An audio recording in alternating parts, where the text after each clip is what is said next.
You started from pageants. वहाँ से transition लोगों को लगता है बहुत आसान होगा, पर मुझे पता है I have a lot of friends and I know that it's difficult. Like I said, audition process जाना, बार बार ये सुनना कि आप fit नहीं हो और आपको role नहीं पता नहीं, बहुत सारे आपके ऐसे लोग होते हैं, right?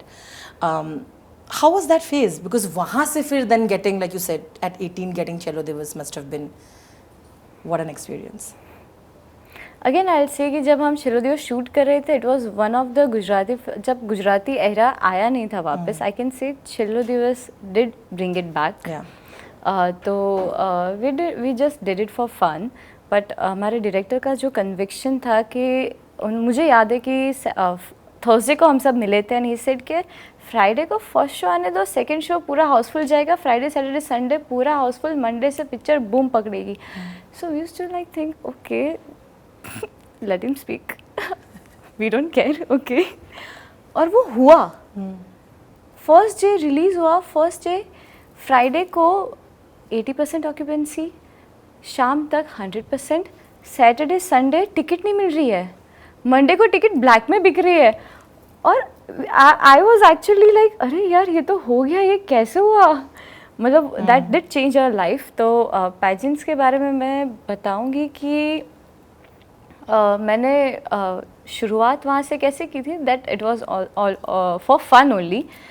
वो जो छोटे छोटे ब्यूटी कॉन्टेस्ट नहीं होते where you participate like local, तो I did participate in that. तो in 2014 I did participate in Times clean and clear.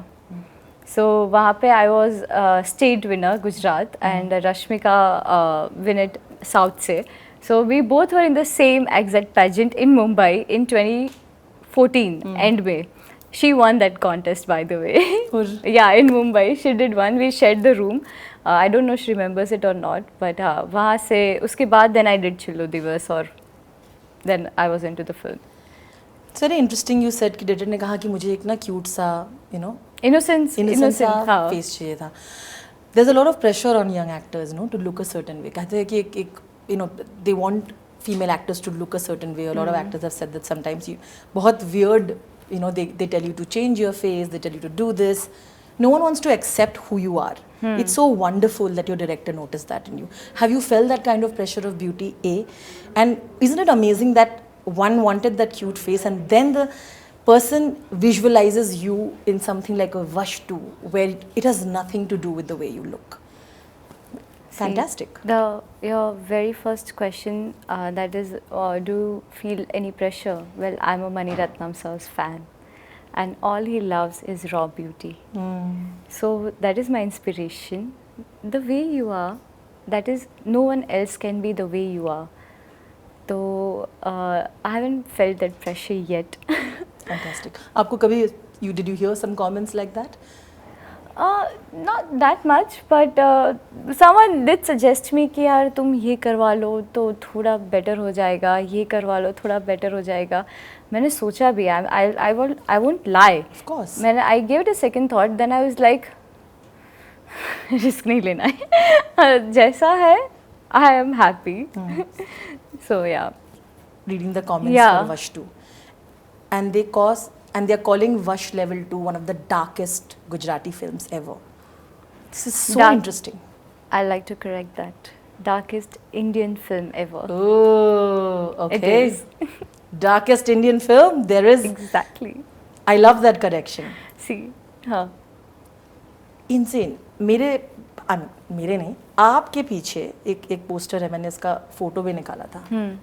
And let me just show you once is what I'm referring to. So, this picture that is right behind you is intense. I want to know how shooting this thing was. बाकी तो ज़्यादा मैं पूछ नहीं सकती because I see that one glimpse and I know that Janki has gone all the way in Vash again, like in Vash 2, just the way you did in Vash. It was very tough. Tell me about this scene. It was very tough to go through all those emotions again. The pain, the feeling, because अगर आपने part 1 देखा होगा, Arya is someone who is now paralyzed. She cannot hear. जी. वो बोल नहीं सकती, वो एक stage में है. Her last command was the last command that was given to her was to smile. और वो बस smile ही कर रही है. और and the second part continues starts from the very exact point. वैसा नहीं है कि it's a whole new story, कुछ नहीं है, इट्स अ सीक्वल. तो I tried doing that for a day, I remember. And what I felt is यार ये सब दुख रहा है, तो ये 12 साल से ये लड़की ऐसे है, तो how must she be feeling right now. जी. वो हाफ डेड है, वो कुछ खा नहीं रही है, she can not eat, she can not drink और वैसा सब, तो बॉडी वाइज भी कैसे होगी. तो the first thing that I started doing was the look test हुआ हमारा. मैंने आर्या देखी and it did hit me hard कि यार ये लड़की अभी इस स्टेज में है, तो what she might be feeling.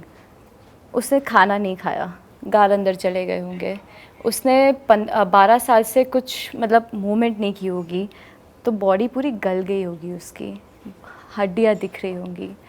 So what I tried achieving is कि I want to feel the same thing that Arya is feeling before the shoot. जी. So I went on a diet, on a liquid diet for like 20-25 days. Like yeah, I did for myself. मुझे किसी ने बोला ऐसा नहीं था. It's what I did for myself. कि I want to feel how she is feeling. तो मेरी मतलब I was so damn thin at that point.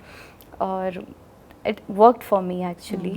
कि मुझे उसका body posture पता चला कि वो अभी ये सब बैठ गया होगा. ये सब बैठ गया होगा. The eyes is the was the only way that I could express Arya. क्योंकि बॉडी कुछ काम नहीं कर रही है, तो वो एक सटल पेन होगा और डेडनेस होगी उसकी आंखों में, which I don't know people noticed और नॉट, कि यहाँ पे एक मुस्कान है पर आंखों में एक डेडनेस है और एक हल्का सा पेन है बस. So I can not talk much about my character, but it was very tough to portray Arya again, and kudos to my director who backed me, who supported me, who guided me throughout the film, जो Vash Level 2 में, and the scene was quite intense for me, emotionally and physically.